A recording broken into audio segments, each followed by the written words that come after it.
Ito ang inyong lingkod na nagbabalik upang magbigay ng mga balitang walang bias at pawang katotohanan lamang. Ito ang Bayang Pinas. Ang isyung ito ay naging usap-usapan at sa buong bansa at iba't ibang social media platforms.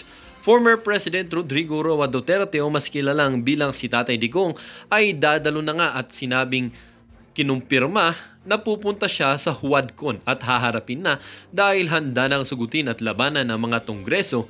Tila ba itong si Barbers na ito ay nagpanik? Dito nga natin makikita mga kaibigan kung saan kinumpirma nga ni former President Rodrigo Roa Duterte na dadalo siya dito sa hearing ng Huadcon dahil nga umano sa mga partikular na issue patungkol na or lalong-lalo na sa tinatawag nating war on drugs sa kanyang administrasyon na itong mga Kongreso na to, particular na si Abante, ay sinasabing merong nailabag or nalabag na human rights. Kung atin namang bubusisiin mga kaibigan, ay wala namang kasalanan dito si former President Rodrigo Roa Duterte dahil siya lamang ang nagpanukala at siyang nag-utos ang laban na huliin ang mga taong gumagamit at nagbebenta ng pinagbabawal na bushabs. Ngunit ang problema lang dahil kasi mga kaibigan ay dahil nga dito sa mga kapulisan na sobrang ginagamit ang kanilang kapangyarihan kung saan mga kaibigan ay talagang imbis na huliin ay dito nga ay nakikita nating sinasalvage. Kaya mga kaibigan, hindi na rin maiwasan ng ating mga netizen na magbigay ng kanilang mga hinaing at opinyon. Huwag po tayong titigil, ipasok po natin mga senador natin, campaign natin hanggang halalan. Boto natin Duterte, Vic Rodriguez, Marcoleta and team. Kababayan ko si Barber sa Surigao. Isa din ako na nabudol na mga Barbers. Next election, hindi ko na iboboto si Barbers. Solid Duterte forever. Straight vote Duterte lineup from Surigao. Good morning or good evening everyone. Attorney Sal Panelo, Forever Duterte Mayor PRRD Duterte. Buo Davao City, Mindanao, Philippines, Tatak Duterte. Pag-asa natin mga Pilipino at OFW, may hirap votes. Straits-wise matalino, magpili tunay Pilipino leader sa atin pera kabanbayan Pilipino. Walang bilang ang survey na yan. Ang bantayan natin ang dayaan sa COMELEC mulat na kami, lalo na kaming mga OFW, vote straight PDP laban ni Basura basta BBM admin. Pagmumurahin niya sana si Abad. Pagmumurahin niya sana si number 1 Abante, ko, bold, star na congressman, pati yung 3 babae na congresswoman na pamilya ni Tamba. They deserve it. Lahat ng kaalyado ni Tamba, dapat alasin na yan sa Congress pag naupo na si VP. Sayang lang taxes natin sa mga yan, wala silbi. Well, para nga sa kabuang detalye at impormasyon ay panoorin na lamang ang buong video at kung bago pa lamang sa ating channel ay huwag kakalimutang mag-subscribe, pindutin ang notification bell, piliin na rin ang all upang laging maging updated sa mga balitang bago, totoo at walang bias dito sa channel ng Bayan ng Bayang Pinas.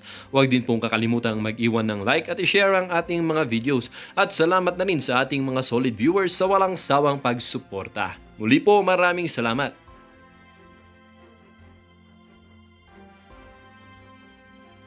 Hindi ho siya dinaya. Talaga hong natalo siya nitong si Leni Robredo. Ibang klase naman tong si Erwin Tulfo. Dati binabanatan mo, ngayon binibisita mo na. Talagang yung karakteristik ng isang manggagamit at karakteristik ng isang balingbing sa politika, talagang kitang-kita na ho namin sa'yo. Ang tanong, matutuloy ba na magiging senador ka ba?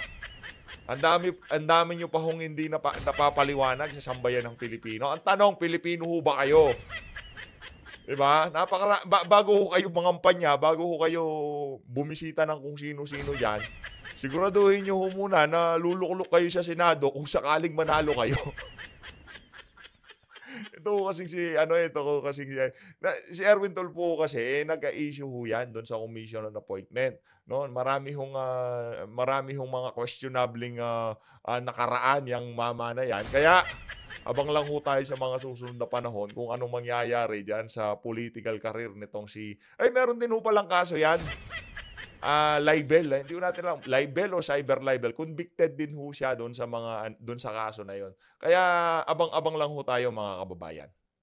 Dito naman ho sa bahagi ng video natin na to, sa hindi pa ho nakapanood ng pagsasayaw nitong si Atras Abante, ito ho mga kababayan, sabay-sabay ho nating i-enjoy ang pagsasayaw na to ni Abante habang sina-shoutout ko ho yung mga kababayan nating nagpapakulay dyan sa comment section. Dito kay Ma'am Karina Bragaza, maraming salamat ho, madam. Maraming salamat ho. At dito kay AU Sam, itong si AU Sam, suki ho natin yan sa comment section, no? Maraming salamat ho sa pagpapakulay. Talagang itong si Atras Abante, enjoy na enjoy dyan sa mga pakulay na yan. Ayan ho, mga kababayan. Yan ho, mga kaibigan ni Abante, no? At dito kay Ram Lynch Family Fan, maraming salamat ho sa pagpapakulay. Kay John Vic Daneza, maraming salamat ho. AU Sam, ang dami hong ano dito ni AU Sam, maraming salamat ho sa pagpapakulay. Kay Aracelis Kabalum, maraming salamat ho.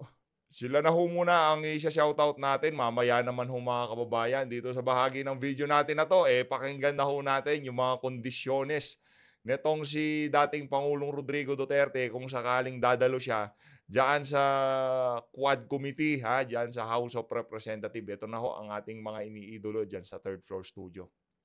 Katakataka nga naman, no, di ba? Lahat ng survey company ngayon, lahat ho anti-Duterte at pro-Marcos. So pati ho sila ata, sinurvey ho nila yung mga sarili nila.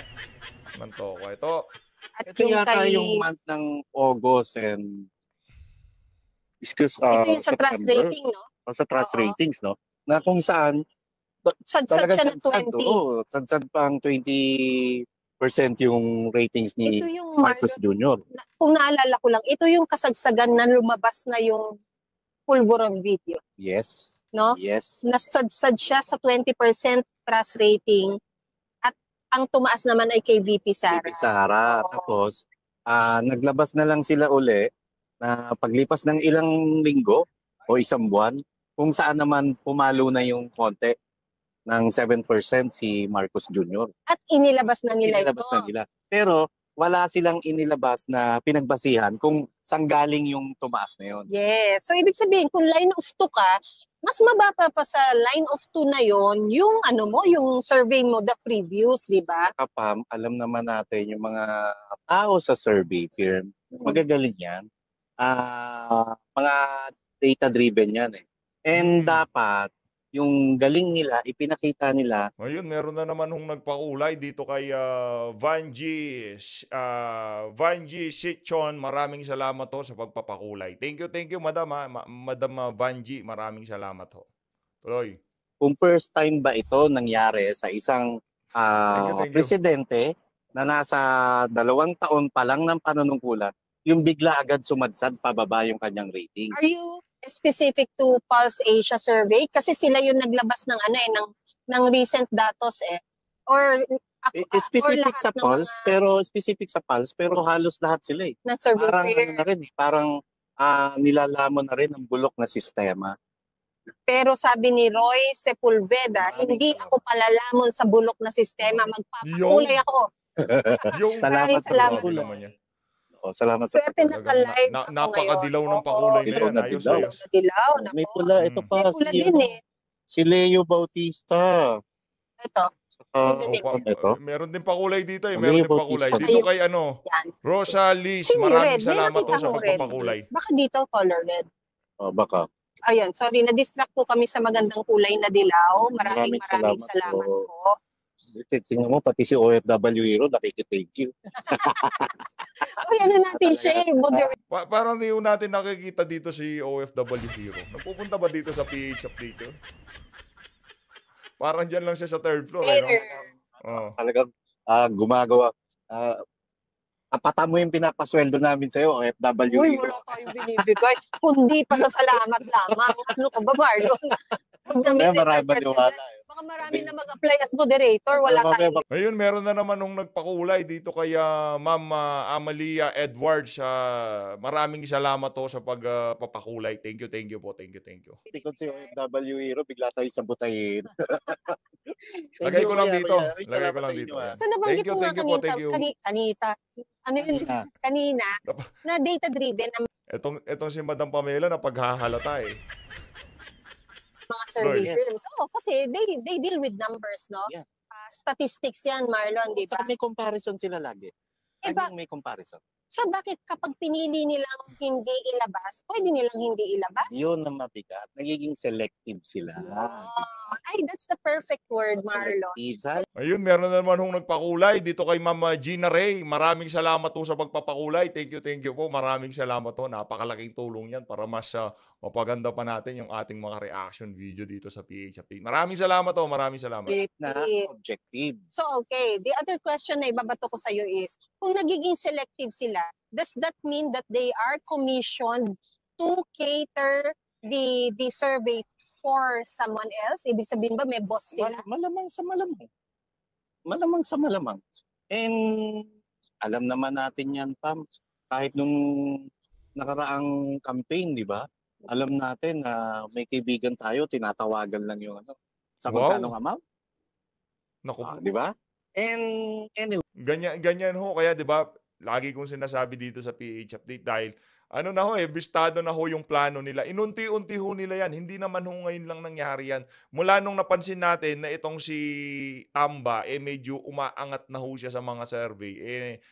Nahalata na ho natin itong mga walang yang ano na to, survey company. Ayun, meron na naman hong nagpakulay. Itong si Ma'am Maria Paz Kutanda, maraming salamat ho sa pagpapakulay. Mega love shoutout ho. Maraming salamat. kasi ang lutuan diyan sa survey, yung paraan ng itatanong.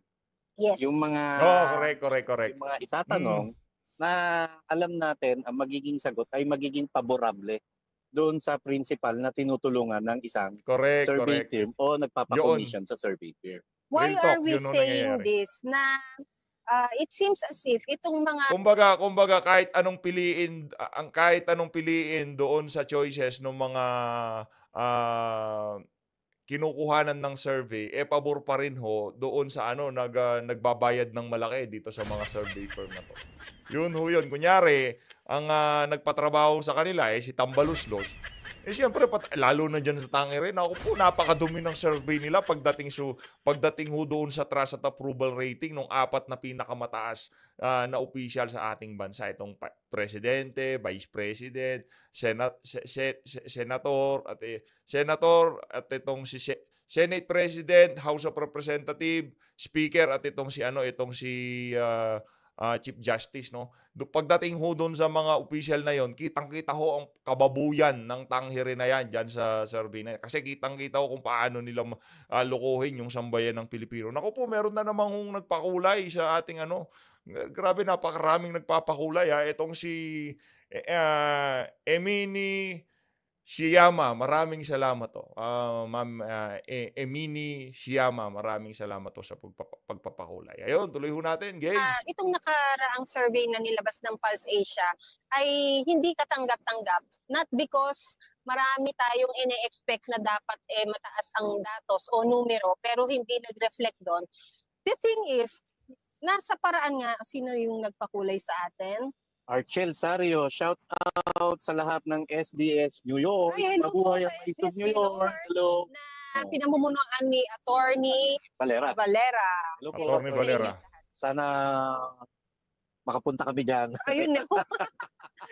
Patay tayo dyan. Oh, Nasaan ako? Sorry, nawala ako. sorry, Pam. Diyan sa datos na yan, Marlon, Galing, ang bilis Hindi makabalik. No? Ang hirap po kaya, no? Ang hirap nun pagka nawala kayo, tapos iisipin nyo, bilis, kung saan mo iniwan, ang hirap pong balikan. Pero itong dalawa na to, ang dali ho nilang bumalik kasi mahusay talaga. Ibang klase. still marami Okay. tayong ine-expect na lumabas ang pangalan pero hindi pa lumalabas. Naiintindihan natin na ang datos na recent nilang nilabas ay previous data from March, gathered from March. So hindi pa ito yung panahon na meron nang nag-declare ng kanilang mga candidacy nitong Oktubre. Yes. Oh. Pero ang ine-expect natin dyan, dapat mas malinis na ang kanilang datos pagdating ng susunod na labas na survey which should happen by this month. This month, October. no, Alam ko kasi or quarterly December. yan. December. O December Alam ko kasi quarterly quarterly yan. na. Pero depende rin sa nagpapa-commission. Talaga ba? And alam mo, iniisip ko pa, nasubukan na ba ng mga survey firm na to na tanungin mismo yung pulso ng mga OFW? yung pulso ng mga manggagawa, yung pulso ng mga mahihirap na mamayang Pilipino. Diba? Kasi hindi natin alam kung namimili lamang din sila ng lugar. Nandyan din ang dayaan yan. Marami rin tayong mga kilalang tumatakbo sa lokal na posisyon. Alam mo, saan dinadala yung mga survey firm? Ito yung mga maliliit but credible na mga survey firm. Tinuturo sila sa mga lugar, sa mga barangay kung saan sila malakas. Ibig sabihin, Grabe. doon nila isasuggest sa isang survey firm na, malakas kami sa ganitong lugar, sa ganitong barangay. Doon kayo pumasok. Kaya ang makukuha nilang data roon, ang makukuha nilang resulta, ay pabor na Favorable sa pabor kanila. doon Sa sa kanila, nagpa-commission sa oo. Yun ang sinasabi ko, palaisipan kung sino ang Kaya ang sinasabi ho natin dito, hindi na ho tayo makakakita ng resulta sa mga darating na survey. Kasi napasok na ho sila dito sa isa na to. Ngayon, ibinenta ho nila yung, kumbaga, yung credibility nila. Yung binild nilang tiwala ng sambayan ng Pilipino pagka nakita yung Okta Research. Ay, Okta Research yan. Magagaling yung mga ano dyan, yung mga data analyst nila o kung ano pa man ang ginagawa nila dyan, di ba? Mahuhusay yan, saka hindi basta nabibili ng pera yan. Yung linalabas na survey ng Okta Research na yan, talaga mapagkakatiwalaan. Pagka nagsalita yan, ibig sabihin, yan ang refleksyon ng saloobin na sambayan ng Pilipino. Pero ngayong mga panahon na to, nasira ho itong mga survey firm na to. Yung credibility nilang pinanghawakan sa napakatagal na panahon, yung tipong pagtitiwala ng sambayan ng Pilipino, itinapon ho nila dahil lamang sa mga kapritswan nitong administrasyon nitong si Marcos Jr. Sa bagay, kanya-kanya naman. May gimmick ho nila yan. Di ba? Business ho nila yan, yung survey na yan. Ay, akala nyo ba, di nagbibigay yung mga ano dyan? Yung mga laging pasok sa Magic 12? kanilang mga respondents na tinatawag sa survey na yan, saan at kung sino ang nagpakomisyon. Kasi, Yes, correct. well, consistent na ang isang Tulfo ay number 1. Correct. But I don't think Tulfo paid for this, for him to be number 1. Pero, ang tanong dyan is, ito bang mga survey firms na to, specific lang sa isang area, or meron na silang constant respondents ng mga survey nila na sila na lang ginasumasagot? Yun ang napakatinding katanungan dyan, mga kababayan. No, kung yung mga yung mga kinukuhanan nila yung sumasagot dito sa mga survey na to, paulit-ulit na lang. Kumbaga tinatanong nila, nagbago na ba isip nyo? Number 2 na ba yung si Erwin Tulfo? Di, number 1 pa rin. Lagay mo sa number 1 yan. Kaya lagi hong number 1 Tanong, punta kaya tayo sa Mindanao at saka sa Visayas. Tingnan natin kung sino magna-number 1 dyan. Sa tingin natin, kung pupunta tayo dyan sa Visayas at Mindanao, makikita ho nating pangalan dyan, itong si Kong Marcoleta at itong si Atty. Vic Rodriguez. Malamang nag-uunahan ho yan sa number 0. Hindi, kasi nakita nyo naman ho, mga kababayan, di ba? Pagdating dyan sa Mindanao, talagang itong si Atty. Vic dahil pagka taga Mindanao, yung mga malapit kay Tatay Digong, talagang minamarkahan ho yan ng mga Dabawenyo, ng mga taga Visayas. Kilala ho nila yung mga nakatabi dito kay dating Pangulong Rodrigo Duterte. Kumbaga yung mga pinagkakatiwalaan ni Tatay Digong, yung si Kong Dante, bigla ho umaalagwa ho siya ngayon sa mga survey na naglalabasan. Pero hindi ho tayo masyadong kumbaga sold dyan sa mga figure na naglalabasan na yan. Kasi nga, binibake ko lang ho tayo ng mga yan para palabasing credible, magpapasok sila ng ilang nasa lineup ng PDP na itong si Tatay Digong. Huwag ho kayo magpabake. Basta ang atin dito, wala ho tayong pakialam sa survey, basta gagawin ho natin ang lahat para maikampanya yung mga individual na yan. Tapos, Posible. Di ba? Dapat yun dapat transparent din sana yun, no? Posible. Kung saan Pero nila ginawa. posible. Arlene, dapat nga yung age. Kasi para malaman natin kung tag-ilang taon ba yung may gusto dito kay... Baka pinagkukuhanan, puro mga boomer yung mga matatanda na, yung pagka laging nanonood dun sa Tulfo in Action, di ba? Lugi naman ho tayo dun. Ba't di nila tanongin yung mga, yung mga millennials, yung mga Generation X, o yung basta yung mga matatanda, yung 90s. Baka tinatanong ho nila, puro mga 40s, mga 30s. Siyempre, ang libangan nun, di naman sila nanonood ng ano, puro lang tulpo yun eh. Kahit yung gusto nung mga yun, yung mga chismis-chismis eh. Wala naman silang pakialam sa kung ano nga ba nangyayari sa Pilipinas. Basta makita lang nilang nagkaroon na sigawan dun sa programa ni Tulfo, yun na yun eh. Kumpleto na araw nila eh, di ba? Gusto nila yung mayroong napapahiya, yung kabitan, yung nahuli sa motel, mga ganun ang gusto nitong mga matatandang to eh. Hindi, no-offend daw sa ano sa mga medyo mahilig kay Rapi Tulfo in action. Hindi, yung iba ko kasi hindi naman babad sa politika, kaya hindi ko lang masyadong naiintindihan kung ano nga bang totoong nangyayari. Yung iba naman, naggagaling-galingan, akala mo, alam nila ang totoong nangyayari, pero nabubola naman ho pala sila ng administrasyon. Eh, wala rin kwenta. Yes, maraming salamat sa pakulay. Posible. And ang may inis ka sa kanila ngayon, yung mga tanong no? Kaya nandyan ako kanina. Yung mga topic. Oo, kasi ang isa sa Diyan tayo sa tanong. Sila ho talaga ang malupit dyan kasi magaling ho yung si Sir Marlon Mampamela. Sige madam, paliwanag niyo ho yung mga tanong dyan sa mga survey na yan. Yung pro-China, pro-America. inis na bagay. Yung mga Pilipino, galit pagka tinatawag na tuta ng China. Ayaw. Pero okay lang maging tuta ng kano. Diba? Okay lang ho tayo na maging tuta ng wag lang maging tuta ng China. Anak ng toko. Ano nangyari sa mga Pilipino? Na lumabas, Marlon, yung terminology mga ginagamit nila pagdating sa pagtatanong nga or nung pagsusurvey nila. Kasi lumabas na ang may datos na 73% ng mga Pilipino di umano ay hindi suportado ang mga kandidatong pro-China sa 2025 midterm election. At ang sinasabi naman nila, 79%, well, okay, sige, 73% ang hindi umaayon sa pro-China. Why did this country suddenly become so divisive and so racist, actually? Divisive. Divisive and racist for you to target China as the one you should not be in favor of. Diba? Bakit? At saka, ang tanong, di ba? Alam mo agad na pangkanal yung tanong. Oo. Ganda nung term ni Sir Marlon pangkanal. Ang tanong, wala na bang mas may kabuluhan na pwedeng itanong sa mamayang Pilipino? Isang halimbawa pa. Dapat bang magpa-hair follicle drug test si Marcos Jr.? Ganyan, oo. Subukan kaya natin yun ang ipa-survey. Yun ang itanong niyo. Kung talagang makabayan kayo.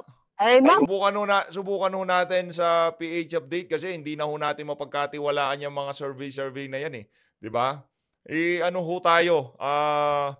Ang tawag dito, gagawa ho tayo ng sarili nating survey dito sa PH update. At yung natin, kalye survey natin, malapit na lang ho lumabas yan, no. Abang-abang lang ho doon sa isang channel natin, doon natin ilalabas yung kalye survey na. Gugurgur yung survey firm.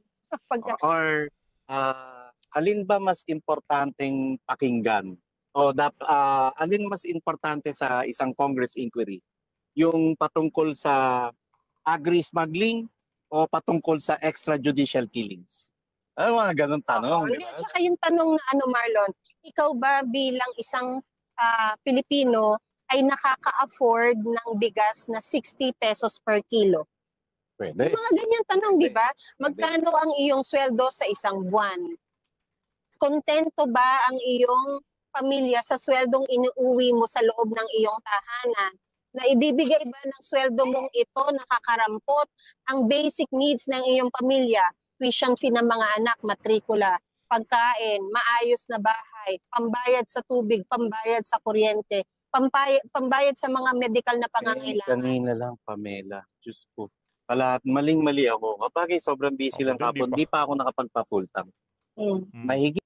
Ako din, di pa ako nakapagpa-full tank. Sayang, dapat nung nagpa-full tank na tayo para nakamura tayo. Laki ng tinaas ng mga produkto ng petrolyo. Kawawa na naman ho yung mga nito, yung mga kumukonsumo. No, yung lahat ng pagkain nito magtataasan na naman ho. Higit 2 piso ang itinaas ng presyo per liter, Marlon. Kada litro ng crudo, gasolina at kerosene. 2.65, sabi ko, ano ba yan? Bakit di pa ako nagpa-full tank? Sa tuwing tumataas ang presyo ng gasolina, alam na natin ang domino effect niya.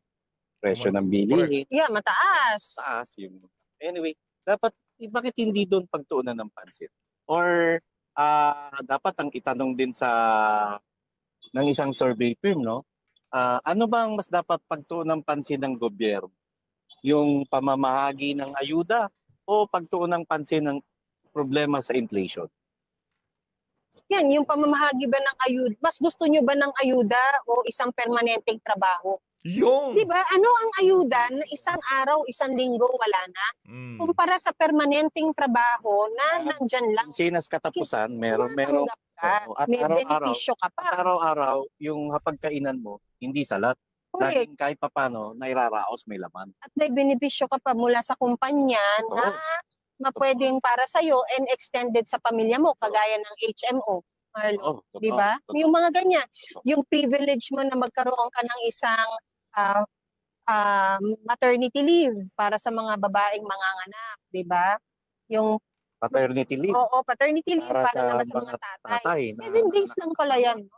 Alam ko 1 month. 1 month ba? 1 month, 2 months yung not sure paki-correct. Ah, Pagka kunyari ikaw akala ko 7 cesarean, days. ikaw cesarean, Depende sa laki po ng tiyan ko ngayon. Visit ka. Nakita tuloy yung bilbil ko. kunyari ikaw cesarean. Di ba? Alam ko 2 months o 1 month. Not Oo. sure. Sa ibang bansa nga with pay talaga yan. Dapat talaga, di ba? Oo. Eh, Ngayon, Marlon, sa hirap ba ng buhay at yung mga balita ba na Ayun na nga mga kababayan, kung di nyo pa napanood to, pumunta ho kayo sa Third Floor Studio. No? Ito ho yung video nila kahapon. Kung nasa 16-minute mark ho tayo para mapanood nyo ho ng buo. Ayun na nga dito ho sa bahagi ng video natin na to, dumako ho tayo dito kay Attorney Salvador Panelo. Alamin ho natin yung mga kondisyones nitong si dating Pangulong Rodrigo Duterte para dumalo siya diyan sa pagdinig sa House of Representatives. Tuloy! Investigation dahil bahagi yun sa kanilang responsibilidad, which they weaponize at Attorney Sal, especially pagkalaban nila sa politika, Attorney Sal. Yun na nga. Ayun ang ginagamit nila. Pero I don't think they will see. Wala ka. Ang tao can see through makikita mo Makikita at makikita yan. mga komentaryo sa context, tatanggap ng SNI at nababasa ko dyan sa social media, ang komentaryo sa aking mga vlog. Kitang-kita nila ang intention. Talagang sinusundan lamang. Alam At mo, saka nga, yes, Attorney. pala, kasi matagal kami nag-uusap ni Presidente Duterte tungkol dyan. Di ba? Palagi nilang sinasabi na iimbitahan yung Presidente Duterte. At inaanong nila na pumunta. Alam mo naging reaction niya? Unang reaction niya, sabi niya, ba't naman ako a-attend dyan? Kung makikita mo ang kanilang pamamaraan, inquisition. Sila ng prosecutor, sila pa ang mga west, sila mga judge. Wala kang kalaman-laman. Pag hindi nila type ang sagot mo, you're in contempt, kukulong ka nila. Pati buhay mo kinakaladkad. Ang mga tanong, kung hindi irrelevant, stupid, or invasive. Kaya sabi niya, hindi ako pupunta dyan. Yung initial yun, yung aming siguro mga month ago. Pero nung nakita niya sunod-sunod na, talagang yamot na siya, nagre-react na siya. Sabi niya, ako gigil na ako, gusto ko na umat. Nako, yari ka dyan, Barbers. Pero, Barbers! tinanong ko siya kahapon ba yun o kahapon o isang araw. Kahapon, sabi ko, tumanggap na ba kayo ng imbitasyon? Sabi niya wala. Sabi ni Barbers, ito, nagpadala na raw sila ng 2 beses na imbitasyon. Wala akong tinatanggap. Sabi ko, baka naman ako, maling address, baka pinadala na, baka akala na pinadala sa Malacanang. Pero sabi ko, Baka pinadala sa Malacanang. Kala na presidente pa rin si Tatay Dignan. so pupunta ka kung makatanggap ng imbitasyon. Pupunta ako para maturuan ko sila ng tamang prosedimento sa kongreso kasi naging kongresista siya, abogado siya. Correct. Pangalawa, sabi niya, pero may condition ako. Anong condition ko? Yan. I will attend provided they ask educated questions. They do not ask irrelevant questions. They do not ask stupid questions. They do not ask invasive questions. Kailangan yung mga tanong kaugnay lamang doon sa paksain na naayon sa reglamento at sa prosedimento nila at ng batas. Ayun na nga mga kababayan, yun hong mga kondisyones nitong si dating Pangulong Rodrigo Duterte. Kaya nyo bang i-tape ang bunganga nitong si Paduano? Yang si Suarez, kung kaya nyong itali sa upuan, sa upuan, tapos i-tape nyo yung mga bibig nila para hindi